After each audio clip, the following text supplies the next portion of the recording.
Hi, Chelsea. It's Bob Rogna, and I heard your anniversary was coming up. Um,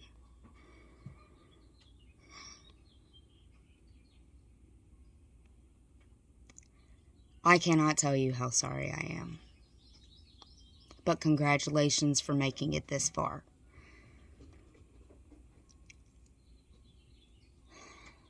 I can't say that the pain gets better or that they find something to fix it.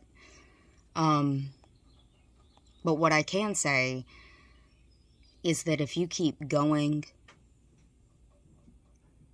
you'll find other parts of your life that get so much better than they ever could have been. And that's the truth. I've tried multiple times to record this, to tell you something happy or inspirational, and it was hard. I'm coming up on my 3-year anniversary, and I have fibromyalgia now. But I'm able to stay home with my children. I am able to live the life that I've always wanted to live. I have embraced the introvert in myself, and while some people may call me a hermit, I absolutely love my home, my house, being by myself, being with me. I love me more now than I ever did before TN. And TN has made me look at myself in the mirror and take away all of those pretty lies that society gives you about yourself. I have come to love me more since TN than I had in the other 36 years of my life.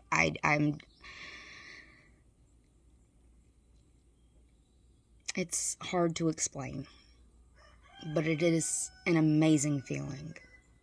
And if you just keep going, I know that's hard, but if you just keep going, you'll be okay. Left. Hey, what's up, Chelsea? My name's Jeremy, and I was asked if I could do a video kind of describing my TN, my trigeminal neuralgia, some of the things that I've been able to do that would help it, and learning how to cope with it. Well, first, I just wanted to say how great it is that you have a friend like Samantha that wants to take the time to make a video for you coming up on your 1-year anniversary of having this crippling disease. But it's pretty special in my opinion, because that's a really good friend that's thinking of you and that understands the struggles that you're going through in a way that maybe not physically understands, but she definitely emotionally understands, from what I can understand, if that makes any sense. First, I just want to say that a little bit about how my TN got discovered. One day, I was just sitting on my couch, and then I had a bunch of pain up in my right in this area and by my temple. It was searing, burning pain that I just didn't know what it was. And then I also felt like my teeth needed to get a root canal, is the simplest way to put it. And went to the ER a few times. Every time they would treat me with Dilaudid, and then they would say, well, you need to go see the dentist, and I would go see the dentist, and then eventually I ended up getting a tooth pulled from my mouth in the back there. I thought that was going to help, and it didn't do anything. In fact, I felt like it was worse because now everything was aggravated. So that was really hard. And actually afterwards I was really scared to go to the dentist. Well,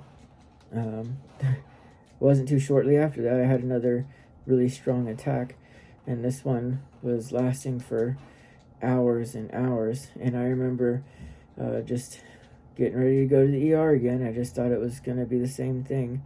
And there was a young doctor there, and he was willing to look at different alternatives, especially since nothing has worked. And he decided that he's going to try a medicine, and you've probably tried some of them. I think the one at the time was, let's see, I don't remember the name of it, but it was a medicine designed for nerves from seizures, and it worked. And I decided that at that time I was going to listen to everything he said, and he told me that I have most likely something called trigeminal neuralgia. And I went to a neurologist specialist, and the neurologist confirmed it.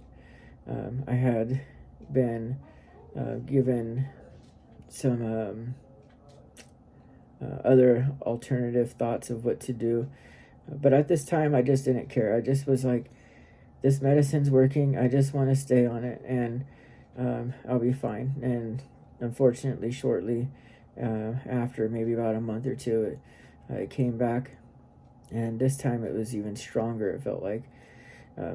So I went to the ER again. They tried a new medicine called carbamazepine, and they also gave me baclofen, which is a muscle relaxer. I did both of those, and I was great for a while again. Now I still did have pain. I had pain when I would travel. Going up into the hills where I lived was down in a valley, and I would go to the hills, it would hurt. If I went to the dentist and got any kind of work done, and if they did injections to numb me, that hurt. So I found out that there is 2 different types of medications that they use to inject you to numb you, and one of them has epinephrine in it, and one of them didn't have epinephrine. So if you need to get dentist work, tell them you don't want epinephrine, because epinephrine increases the blood flow, and thereby causing the nerve to have more pain, because the nerve is being compressed by a vein, which causes the problem. And that's exactly what causes trigeminal neuralgia. There's a blood vessel that is being pressed against the nerve. It's a lot to absorb, and it sounds like you've had this now for a year. I know that it's not easy. There's some things in my life that really helped me. One is that I knew, or I really believe, I'd like to believe that there is a God, and I believe that there's a plan here on this earth, and not that God sent us here to suffer, but that he sent us here to learn and to help others, to learn sensitivities to different things, to learn patience, virtue, and kindness. There was a while I just thought that he was really mad at me, and I thought that if there was a God, then I was just being punished for this, for some of the things that I've done in the past. And I was talking to a friend, and he was a bishop at church, and he actually read me something that he had heard, and I don't know, you might have heard it, and it's called Footprints in the Sand, and I'm going to read it to you. It says, "One night I dreamed a dream. I was walking along the beach with my Lord. Across the dark sky flashed scenes from my life. For each scene, I noticed two sets of footprints in the sand, one belonging to me and one belonging to my Lord. When the last scene of my life shot before me, I looked back at the footprints in the sand. There was only one set of footprints, and I realized this was at the lowest and saddest times of my life. This always bothered me, and I questioned the Lord about my dilemma. I said, Lord, you told me when I decided to follow you that you would walk and talk with me all the way. But I'm aware that during the most troublesome times of my life, there is only one set of footprints. I just don't understand why. When I needed you the most, you leave me." And he whispered, "My precious child, I love you and I will never leave you. Never ever. During your trials and your testings, when you saw only one set of footprints, it was then when I carried you." When I first heard this message, it was eye-opening to me, I think, because at the time I was struggling with my faith. You see, I've been disabled all my life. I've had something called arthrogryposis, and it cripples my joints, my hands. I don't know if you saw, but this is how my hands are. My fingers, my shoulders, my elbows, my knees, and my feet were all damaged by this. I was born with it, and I learned how to deal with it. It wasn't easy, and right now I'm struggling again with my shoulder and my back and my neck, but it's really painful sometimes. And then I get trigeminal neuralgia, and I don't understand why. Then I tore the meniscus in my knees, and I had really bad knee problems for a long time. And all this because I was just trying to do some exercise to be healthy. Well, I've had trigeminal neuralgia now for just over, I don't even remember, but it's at least over 6 years. And I struggle with it sometimes because it hurts. I mean, you know that as well as I do. But there's some things that I found out that really, really changed my perspective. One is I asked for Botox because I was told Botox really helps with trigeminal neuralgia, and they inject it around, for me it's around my ear, up above my temple, into my skull, down my cheek, and around my face. I did that. I asked for a surgery. At first, my doctor didn't want to do it. I met with him a few different times over the course of the years, and I came to Idaho, did the same thing, and they decided to do the surgery. I don't know for me if the surgery was 100% worth it, but now that I look back at it, I really do think it was, where they did a microvascular decompression, and it relieved pressure of the nerve by moving the vein out of the way and putting Teflon. Unfortunately, the damage was done. But some things that I've done to help me on a normal day basis. One, I try not to get agitated, and I try not to let myself get angry with situations in life. Things that you deal with is hard. Being a mom is hard. I'm sure. I can't imagine. I'm 37 and I don't have any children. I'm disabled, but I don't think that has anything to do with it. I just haven't had the opportunity. But I know that is a challenge. So one is don't let yourself get over angry. 2 is you have to try to let your face relax. When you are feeling that kind of searing pain, you go like this and you crunch your face up a little bit. And I know it looks kind of funny, but the thing is if you just let your muscles relax in your face, it really helps, because all of those things are tied together. So I think it's a really important thing. 3 is try to make sure that you enjoy when you aren't hurting. Take advantage of it and try not to be scared, because that's the time when you need peace the most. Now, you might not be able to have that all the time, and I do believe that if you try doing some of these things that I was talking to you about, that you can find some comfort. I don't know if you had the surgery. I don't know if you're getting Botox, but maybe talk to your doctor about the Botox first. Like I said, I'm on carbamazepine and baclofen and Botox. After the surgery, I ended up getting occipital neuralgia, and it's in the back side of my right, behind this ear over here.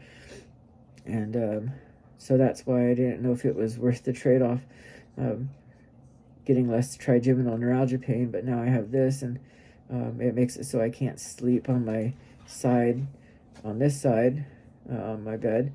I can't sleep on my left side because of my trigeminal, so I have to sleep straight. But I have a bed that elevates now, so it makes it a little easier.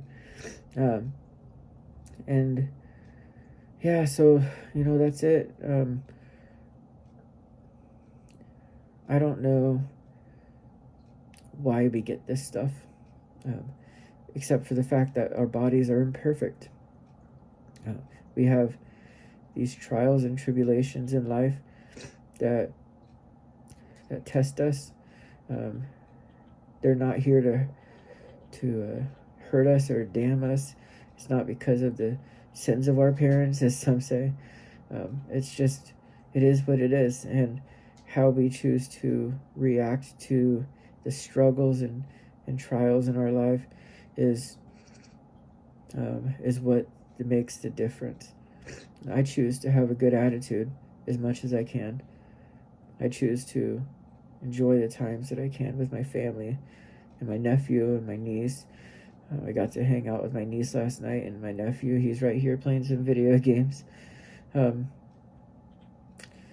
Well, I guess that's all, but, I'm going to give Samantha my personal Facebook, and she can give it to you.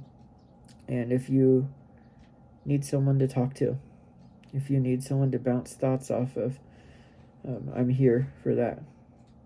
And it was great to do this message. It turned out to be 15 minutes, which was longer than I anticipated, and I hope you didn't get bored. But I hope you have a good rest of the day. We'll talk to you later. Hi Chelsea, my name's Toria. I've actually been speaking with your friend about your trigeminal neuralgia. She came to me after she saw a video that I made on TikTok, and I was basically explaining that my mom has been going through this same condition for several years now and has tried everything to find relief from her pain. And it took a lot of trial and error. She has tried every prescription from the doctors. She's tried natural remedies like smoking weed or taking CBD and things like that. Nothing has worked for her until now. So she actually discovered psilocybin mushrooms, and she luckily lives in a place where she is able to take this medicine. It's something that you wouldn't necessarily expect. A lot of people take these kind of mushrooms for fun, for the psychedelic effects, but when taken in small doses, it actually just gives you a very subtle euphoric feeling. And she said that she takes a little bit of the mushrooms every time she feels one of the headaches coming on. So she'll get spasms in her ear, or she'll, have some kind of notification that these episodes are going to start. And what she's been doing for the last 6-7 months is actually just microdosing right before it starts, and she hasn't experienced an episode since last June. So pretty crazy. I just wanted to let you know that you shouldn't give up hope. There's more options out there. Not everything has been explored, and unfortunately doctors do tend to fall into a routine of, you know, just recommending what they know, recommending what they've been taught. And we're really hoping to find some recognition for this alternative medicine. It's incredible. It's not like something that she would have used recreationally on her own just for fun, but I suggested it like after watching her suffer for so long. I was like, Mom, I've seen some documentaries, and I've seen that it has helped with so many various conditions, like getting longtime smokers to quit tobacco and things like that. I just know it helps your brain communicate in different ways, and considering the fact that this is a nerve related condition, I figured I'd give her a little bit of my stash and see what happens, and it has just been mind-blowing. So I've recommended a couple places might be able to get something. They make like little edible chocolates. They make snacks and things that make it super easy just to take a small amount. And, if you give it a try, I'd love to hear your experience with it. But stay in there, dude. Stick it out. Like, I believe in you. I know it seems like a lot to handle, and I just want to let you know that there is hope out there. Thanks so much.